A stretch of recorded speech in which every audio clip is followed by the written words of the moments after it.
ও fine, আজ এটা তো অনেক পেয়ারা সুন্দর। খেতে উফ, ইচ্ছা করলো, দাদা দুইটা পড়ছে। তাই চলে আসলাম পেয়ারা গাছের কাছে। হ্যালো বন্ধুরা, আসসালামু আলাইকুম।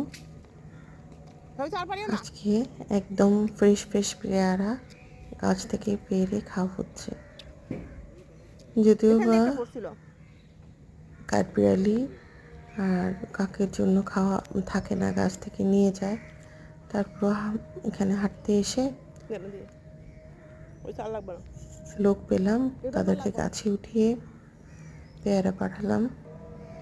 তেমন পেয়ারা ছিল না, যাই ছিল আলহামদুলিল্লাহ হয়েছে। গাছ থেকে তো পাড়া খাওয়া হয়েছে, সেটাই কম কিসের। এভাবে আসলে ভালো লাগাগুলো আপনাদের কাছে শেয়ার করতে ভালো লাগে এবং শান্তি পাই। যাই হোক, এই যে প্যারাটা খুবই কচকচে, প্যারাটা আসলে মজার হয়, মানে একদম পাকা পেয়ারাও ভালো লাগে না, আবার কাঁচা পেয়ারাও কষকষে। এই যে এটা মচমচে পেয়ারা, মানে খেতে মজা। তো যাই হোক, আমি সামনের দিকে এগিয়ে যাচ্ছি।